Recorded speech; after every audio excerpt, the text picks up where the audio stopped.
Ja Morant. Ja Morant gumawa ng record. Fastest triple-double ang ginawa sa NBA history. Ang layo na ni Thompson. Klay na-reach ang isang milestone sa career.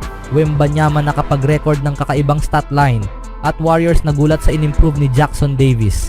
Ngunit bago ang lahat, kung gusto nyo ng matibay na basketball shoes, Curry shoes, mabibili lamang sa halagang $2,499. I-click lamang ang link sa comment section. Memphis Grizzlies panalo laban sa bumibisitang Milwaukee Bucks nitong Huwebes. Nakakuha si Ja Morant ng 26 points, 14 assists, and 10 rebounds. Ito ang ikalabindalawang triple-double sa career ni Morant. Ang Grizzlies na tumigil sa dalawang sunod na pagkatalo ay nakakuha rin ng 19 na puntos at 9 na rebound mula kay Santi Aldama. Si Jalen Wells at Scottie Pippen Jr. ay kapwa nagtala ng 16 na puntos. Si Jaren Jackson Jr. ay nagdagdag ng 13 puntos. Si Jake LaRavia ay may 11 punto at 10 rebounds. At si Zach Edey ay may 10 punto, 8 rebounds. Walang nagawa ang Bucks kay Morant na karamihan sa nakaraang season ay hindi nakapaglaro dahil sa suspension at injury. Sa pangunguna ni Morant, nagtayo ang Grizzlies ng 19-point lead sa first quarter kung saan nakakuha sila ng 24 points sa paint sa loob ng unang 12 minuto. Sa isang stretch na nagsimula sa kalagitnaan ng quarter, nagtala ang Grizzlies ng 14 na sunod-sunod na puntos. Sa halftime, halos may triple-double na si Morant. Ang kanyang 21 puntos, 9 na assists, at 8 rebounds ay nagbigay sa Memphis ng lead sa break. Marinig ang mga kasama kong sinasabing ako ang nagbibigay ng lakas sa kanila, pumasok ako at sinubukang maging agresibo, gumawa ng tamang desisyon, sabi ni Morant. Nakuha namin ang ritmo ng maaga at napanatili ang lead. Sa ibang laban naman, katatapos lang ng ikalimang laro ng Dallas Mavericks sa loob ng 8 araw. Naglaro rin sila na tila ramdam ang pagod at nahulog sa malaking kalamangan ng Houston Rockets na hindi na nila naibalik kahit pa sa huling pagsisikap. Nagtapos ang laban pabor sa Rockets na nagbaba sa record ng Mavericks sa 3-2 ngayong maagang bahagi ng season. Hindi naman tuluyang masama ang gabi para sa Mavericks. Si Klay Thompson, bagaman nakapag-shoot lang ng 2 sa 9 na subok sa 3-point range, ay nakarating sa isang makasaysayang milestone. Sa Halloween, sa gitna ng pagkatalo, naging ika-6 si Thompson sa NBA history na nakagawa ng 2,500 career 3-pointers. Siya ay sumusunod kina Reggie Miller, Damian Lillard, James Harden, Ray Allen, at ang kanyang dating kapartner sa Splash Brothers na si Stephen Curry sa listahan ng pinakamaraming 3-pointers na nagawa. Ang susunod na aabutin ni Thompson ay si Miller na may 2,560 career 3-pointers. Bagaman natamo niya ang milestone sa isang pagkatalo, ipinapakita nito kung bakit tama ang Dallas sa pagkuha sa kanya. Sa husay ni na Luka Doncic at Kyrie Irving sa pag-score, mahalaga ang spacing na ibinibigay ni Thompson upang mas mapataas ang bisa ng opensa ng team. Nag-ambag si Doncic ng 29 na puntos sa pagkatalo habang si Irving ay may 28 puntos. Si Thompson naman ay nagtapos sa 12 puntos at -9 sa box score. Makakakuha ang Dallas ng ilang araw na pahinga bago ang sunod nilang back-to-back laban sa Orlando Magic at Indiana Pacers sa American Airlines Center. Sa kabilang laro naman, sinimulan ni Victor Wembanyama ang kanyang Halloween ng may estilo, suot ang no-face costume bilang parangal sa paboritong karakter mula sa Spirited Away bago ang laban ng Spurs laban sa Jazz. Nagtapos naman ang kanyang Halloween sa isang kaparehong diwa, bagaman sa ibang dahilan. Nagpakitang gilas muli ang batang Phenom ng San Antonio nitong Huwebes ng gabi at nakakuha siya ng bahagi ng kasaysayan ng NBA.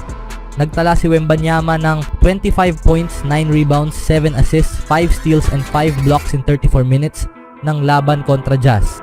Ang 5x5 statline ay isa sa mga pinakapambihirang stats sa kasaysayan ng liga dahil 23 beses lang ito nangyari mula nang magsimulang itala ng NBA ang blocks at steals noong 1973-74 season. Si Wembanyama ang pinakabagong nakagawa ng ganitong performance at hindi ito ang una niyang pagkakataon. Narito ang dapat mong malaman.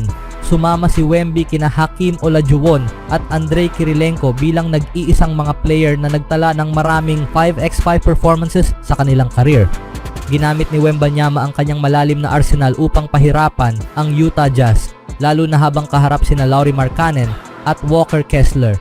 Sa opensa, Naging mapanganib siya, hindi siya nagmintis sa 2 puntong shots at nakapag-shoot ng 3 tres, bagaman ang kanyang 21.4% accuracy mula sa labas ng arc ay may puwang pa para sa pag-improve. Ngunit sa depensa mas kahanga-hanga si Wembanyama.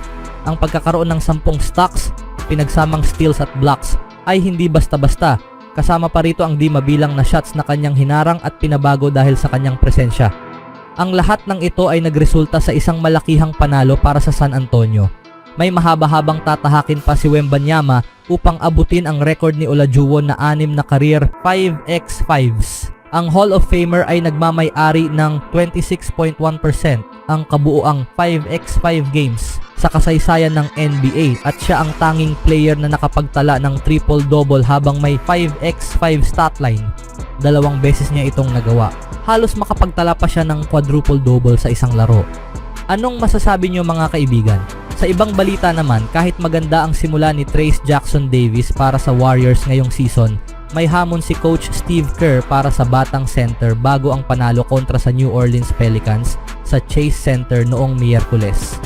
Sabi niya sa akin na gusto niya akong maglaro ng may lakas at tumakbo ng mabilis sa court, kaya iyon ang aking naging focus ngayon, ani ni Jackson Davis.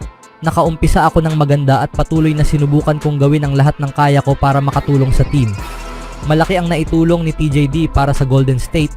Nagtala ng 15 puntos, 9 na rebounds, 2 assists at 1 block sa ikalawang sunod-sunod na panalo ng Warriors laban sa Pelicans. Si Jackson Davis na napili sa second round ng 2023 NBA Draft ay lumilitaw bilang magandang karagdagan sa opensa ni Kerr. Ang Warriors ay kilalang umaasa sa 3-pointers at spacing, ngunit medyo nagbago ito habang nagpapahinga si Stephen Curry dahil sa sore ankle. Ang presensya ni Jackson Davis sa paint ay nakatulong magdala ng balanseng opensa. Siya ay malinaw na mahusay na finisher dahil sa kanyang athleticism at haba, ani ni Kerr. Mahusay ang mga teammates niya sa paghahanap sa kanya habang nagro-roll siya papunta sa basket.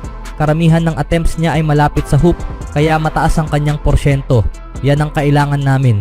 Nag-aabang kami sa labas, nagsishoot ng maraming tres, at malaking tulong na makakuha rin ng puntos sa loob. Hindi nagmintis si Jackson Davis sa 3 sa unang 4 na laro ng Warriors ngayong season at halos perpekto muli laban sa Pelicans. Nagtapos siya ng 7 sa 9 na attempts mula sa field. Sa loob ng 5 laro, nakakatama si Jackson Davis ng 77.8% ng kanyang tira. Pangalawa sa NBA kasunod ni Jarrett Allen ng Cleveland na may 79.1%. Ayon kay Jackson Davis, ang lahat ng ito ay bunga ng kanyang paghahanda sa pagitan ng season noong nakaraang season at ngayong season. Ang karanasang iyon ay nakatulong sa kanyang maihasa ang sariling laro habang nakukuha ang mas magandang pakiramdam sa kung ano ang mga gusto ng kanyang teammates. Nag-practice kami ngayong summer, gumawa ng tamang mga galaw, tamang mga basahan, sabi ni Jackson Davis. Noong nakaraang taon, kailangan kong pag-aralan ang mga ugali ng mga kasama sa court.